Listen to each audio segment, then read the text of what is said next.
Hello everyone, my name is Avalon and we're just going through a quick little randomizer for the Ocarina of Time game. Last time I was in Goron City and I said I'd meet you down here in Kakariko Village, which of course I have done, this time with bombs. But foolishly, I opened the chest and the Golden Sculptura on the way down Death Mountain Trail and actually got Saria's song. So, believe it or not, luckily I did record that. It's just got no commentary over the top, which is quite amusing. So whilst I'm walking across Hyrule Field at some point, I might just clip that in, I don't know. We'll see what happens, but quite amusing nonetheless. Really? 5 rupees? Come on, guys. But yeah, so last episode we got the bomb bag, which is huge. It is both brilliant and really, really bad. And the reason it's brilliant is, of course, because it opens up huge amounts of the world to us. But the reason it's actually a problem is because it's so early on in the logic. It means that a lot of the hidden grottos and stuff will be considered in the whole game logic, which sounds like not an issue, especially when you know where all of the grottos are and such. But at least for me anyway, the grottos are kind of a point of frustration, and it's always been this in a bunch of Metroidvania games, talking back from the original Metroid series through to newer games such as Cathedral and similar. And games like this where there is no real sign that you should know that there's something there to do. Like, take for example the Song of Storms tree in Hyrule Castle in this game. Why on earth would you ever think that there's something there? It really winds me up, to be honest. It really does. But it's cool. It's just one of those things that we just have to get over, I suppose. And one day I will. I don't even know if, because obviously there is logic considerations in this to make sure it's a glitchless run. I don't even know if maybe you need to. I mean, there's totally the potential that you'd need to have the Shard of Agony before any of the other stuff actually becomes, needed or relevant. So it's kind of a bit up and down, I guess. So yeah, but it's great news that we got the bomb bag. That's really handy after, Mini Avalon froze me. Horrible thing. Well, it was before that, but still, I'm still angry about it regardless. Handy, because I was looking at buying one of those. And we go through the very long pause screen. I'm not sure what's causing this. It's very odd, but we'll whack the old shield on. Nice stuff. Coolio. Jump back up here, and we'll go and bomb some stuff around Hyrule Field, I guess. But I will need to make my way back towards the Lost Woods eventually, as... Why am I going this way? Now I have Saria's song. I have lost my train of thought. That's it. Now I've got Saria's song. I can pass Mido in the forest and make my way into the Sacred Forest Meadow, which is handy. One thing that I wish that they would add into this is the ability to cut through story-based songs. Like when you go to places like where you've got to play Zelda's Lullaby or Saria's song or whatever, you just pull out your ocarina, it skips the cutscene. That'd be handy. But I guess that's kind of a minor pet peeve in the grand scheme of things. Mustn't forget that I am here for a reason. Need to go and, like I said, open some of these hidden things. And, this one's a prime example as well. This random tree here. There's nothing special about the tree. There's no reason that you'd think to throw a Deku Nut on the floor there. But to drop a bomb there, right? There's trees around the field. There's nothing special about this tree. So without the Shard of Agony, you'd never know to look in here.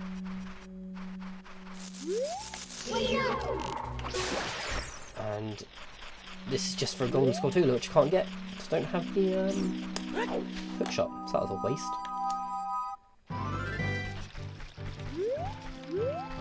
And I appreciate the counter argument of it encourages exploration and similar.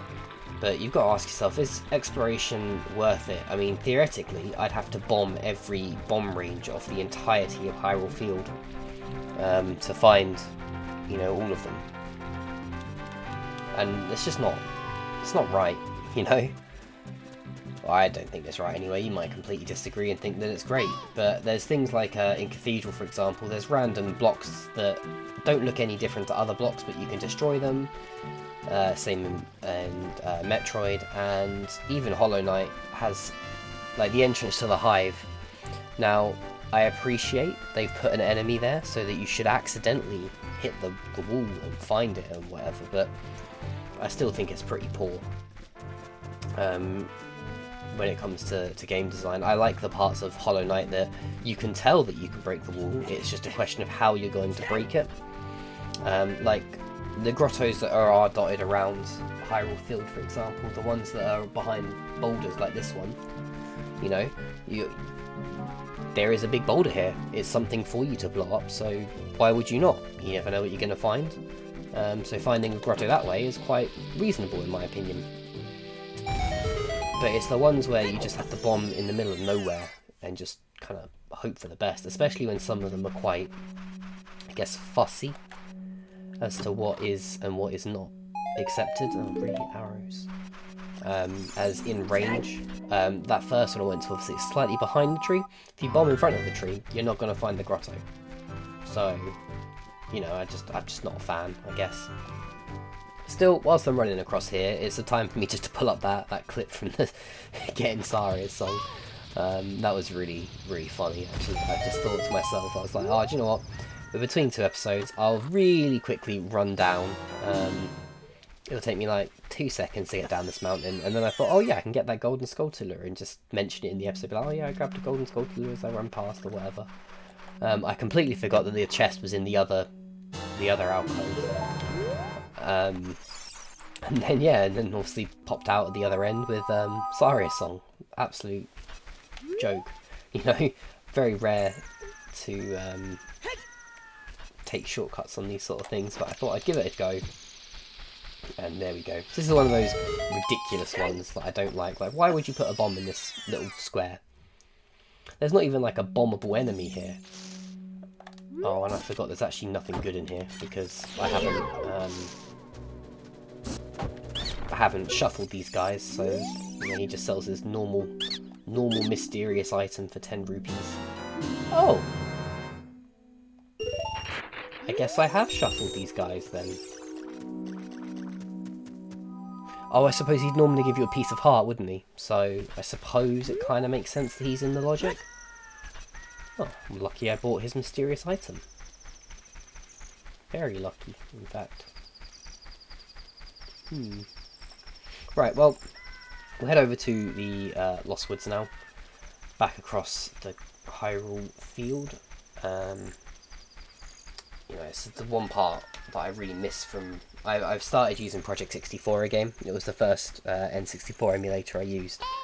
And I just have so much appreciation for it. And RetroArt's latest update just doesn't work with me, if I'm honest. Just don't like it. And yeah, so I went back to Project 64. But now I'm immediately missing the ability to speed up time, because this walk across Hyrule Field is not a quick one.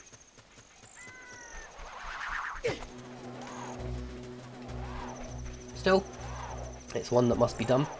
I know that I could do it backwards and do the backflips for the speedy and stuff, but you know, I'm not a Zelda master, I guess. So the Poe actually just reminded me. Oh, bomb's handy. There's certain things in the randomizer you can actually set up to what's the word I'm looking for? That was it, to limit how ridiculous they are. So, for example, collecting those big Poe spirits that you have to collect. You only have to get one of those now, which is cool. And collecting the cuckoos, for example, for Andrew. Again, I think I've said it, so you have to get one. I can't remember. I'm just checking if I'd got that cutscene. I had. Cool. So yeah, like, you know, there's cool things that you can do. Now there is a grotto in front of this, but I think it's a Song of Storms one.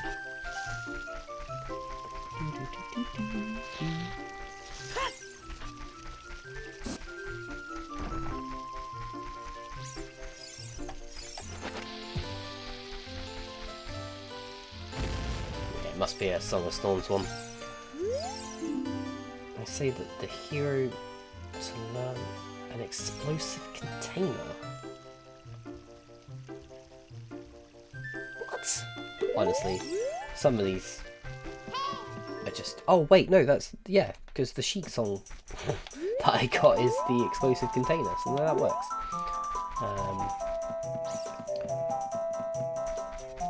I can't remember if you can do this as an adult or not.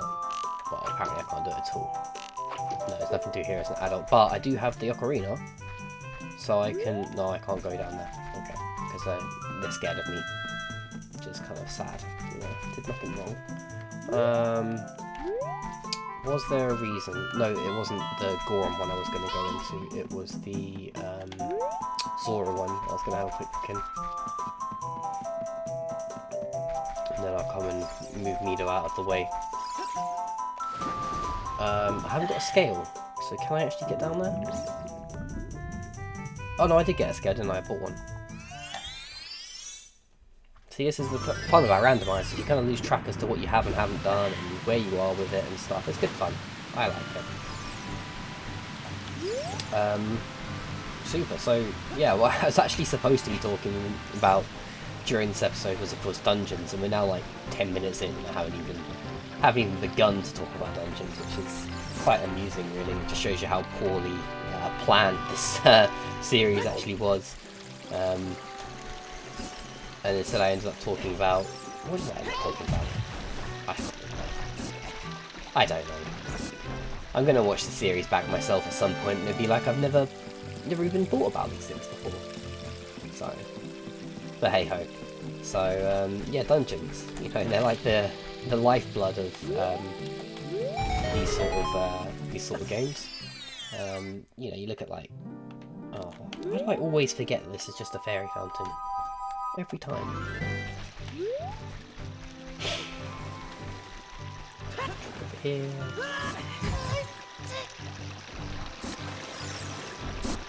Ow. Oh, the frog's only there when you're a kid. Oh, that's sad. Very sad. But yeah, so we'll talk about the dungeons in this game first, and as part of the randomizer they are all mixed up, as we've already seen. For example, inside the Great Deku Tree is Jabby Jabby's belly, Dodongo's cavern is the Spirit Temple, so there's mixings going on. But the fun of it is the puzzles and stuff that come with it, and that's why, if I'm honest, I have a lot of respect for the Master Quest games. Because, you know, they reimagined the dungeons, and there's a series called Boss Keys that really goes into some decent detail about dungeons in Zelda games and other games as well. No. It's the other one, isn't it? There we go. Super. Yeah, and like this game, for example, I think the child dungeons are just prime examples of good dungeons. And, you know, I'm probably going to have to split this into another episode now, because I've spent so much time in this episode talking about just crap. So, you know, I'm sorry about that, I guess. I hope you can find it in your heart to forgive me that, you know, despite the plan being to talk about dungeons and similar, I ended up not doing that at all. But yeah, it is what it is. I do like the dungeons in a lot of Metroidvanias. Prime example of good Metroidvania dungeons, in my opinion anyway, are this game. I think this game really does great jobs of that. And also, Majora's Mask is good for it too. See, now that one was different, I kind of want to check every single one of these things. He'll sell me mysterious item, but I don't have the money for it. And he'll send me arrows. Okay, so I need to get another 20 rupees to appease the other scrub. I suppose I could go and kill the dudes that guard the forest temple. Oh, but first I must... Oh,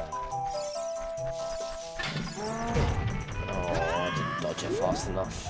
Why am I bad?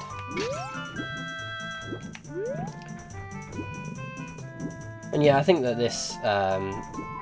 the forest temple, for example, is a good example of why Zelda is not the best for dungeons. I don't feel like it... I mean, the Lost Woods is cool. It sets up some good mystery and stuff.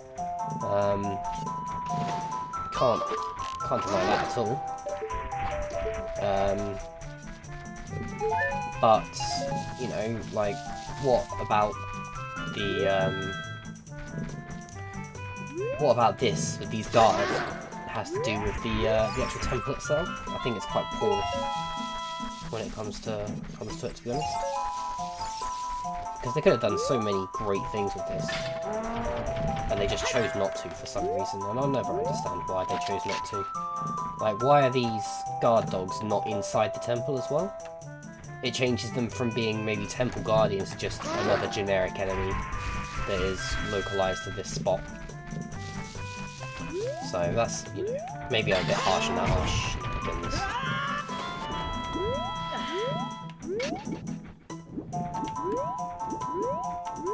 Come on, turn around.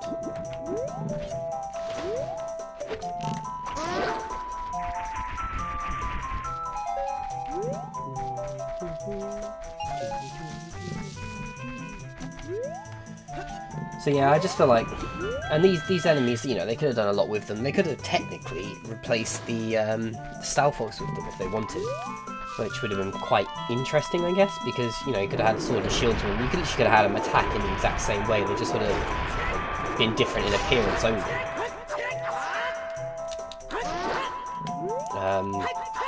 And then had the Star Fox maybe specific to the Spirit and Shadow Temples, as they are, obviously, Spirit and Shadow people.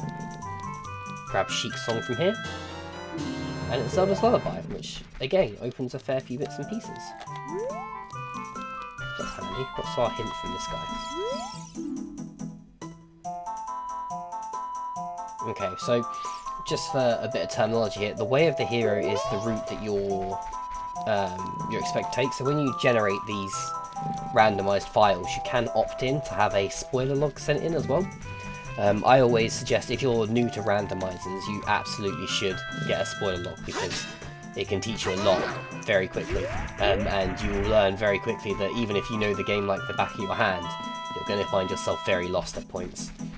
So a spoiler log just gives you that little bit of, I guess, security to, you know, explore a little bit and whatnot. Yeah, and it just means if you're really stuck, then you can find the next key item or find out what part of the way of the hero you're in. Just quickly drink a potion, grab a fairy, you know how it be. So when it says something is on the way of the hero, it means I'm going to have to do it in order to defeat Ganon, which is the outcome that I have set. And it is important to note that it is the outcome that I have set, because you can also find requirements to like, you can have a Triforce hunt built into the game, similar to Wind Waker, I guess, or something like that, if you want to mix it up at the end. So as I'm exiting, I've just remembered, actually, because I need to put the bombs back on anyway to go to that Deku Scrub, but it has just reminded me, when I was talking about this earlier, there is somewhere around here a bombable grotto, and I can't remember where it is. I just remember it being around here somewhere. And it's going to drive me mad if I can't find it. Oops, didn't mean to throw that, but there you go. And this is what I mean, because there's no, like, indicator. Without the Shard of Agony, you you know, around, then you just don't know exactly what you're looking for. And I just can't remember where it is at all. And that's why, I'm not sure, going back. There it is. See? That's sheer luck that I found that. Sheer luck. Oh, it's this one with the Metroid fight.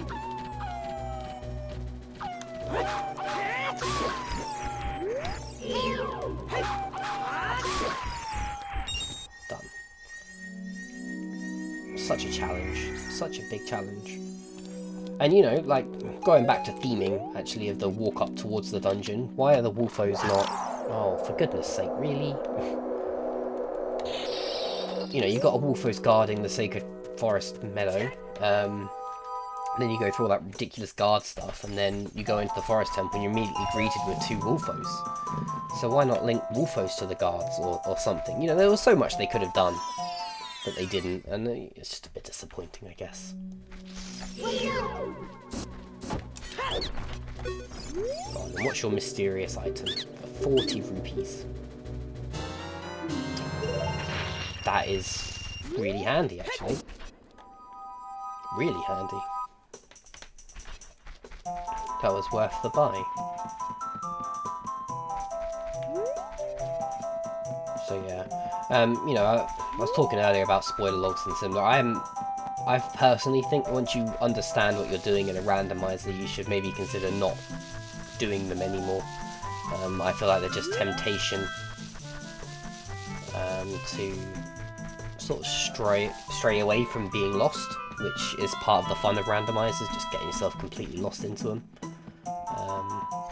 But equally, I don't think, you know, anyone who does generate a spoiler log is any less of a player, because, you know, these places, they can end up really messy, and it can get a bit challenging and confusing to find your way around these places.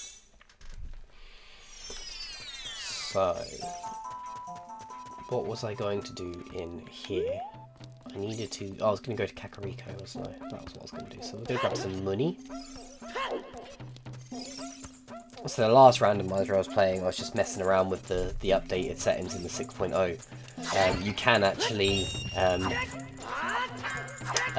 change all of the overworld entrances and exits, and it's just a nightmare. So like this, you could pull this out and stuff and go behind it, and who knows where in Hyrule this is going to bring you out. I mean, obviously I know here that it's going to bring me out in Death Mountain Crater, so I can go and... Oh, I can't go and do that because I don't have any way to get across there. Oh, I still need to go and find out. Ah, yes. That's a good point. We'll go and find out what this green triangle, or green rectangle, sorry, that was defined by one of the gossip stones. But yeah, I feel like the fire temple has a much more logical lead up. You know, it's in the middle of a volcano and your primary problem is heat and fire. So, I don't know, I just feel like, yeah, the dog guards in the Forest Temple, they just seem so out of place. And I know that in other Legend of Zelda games, you know, they are there for, as Ganon's minions, sort of thing, like in the Dark World and, you know, Link to the Past, you know, you've got the dog dudes who are, replace the Hylian Guard, I guess, and they throw spears at you and they throw bombs at you or whatever. But they don't really fit in there, I don't think. And I've just realised as well, if I had enough bombs, I could have gone and done that as well.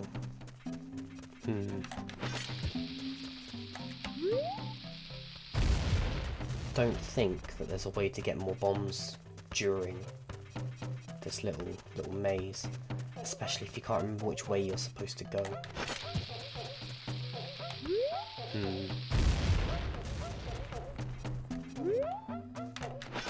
Still, you never know, might get lucky.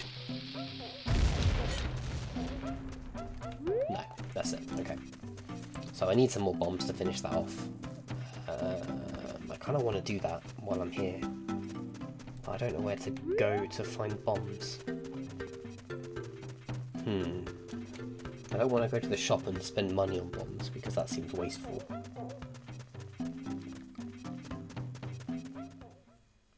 Although having said that, now that I have the adult's wallet, theoretically I can get a Goron tunic and go and have a little bit of a deeper look into the fire temple. Really, it's all rupees? None of that was bombs? That seems a little bit silly, but whatever. Cool, well, we'll come back to that later then, I guess. We will head down to Kakariko, and once again, next one will start in Kakariko, and maybe, I'm not making any promises, but maybe I'll actually talk about dungeons like I promised I would. Just have to see what happens. This has been quite a bit of a... I don't know, it's kind of nice to actually focus on the randomizer instead of other things for a little bit as well. But we'll see what happens anyway. But this time I'm gonna stay recording, you know, whilst I walk down. Super. Well, I mean that was a very randomizer focused episode, so I'll see you all next time. Here we are in Kakariko. Oh, it's nighttime. I'm gonna need to wait till daytime anyway. So I will see you all next time.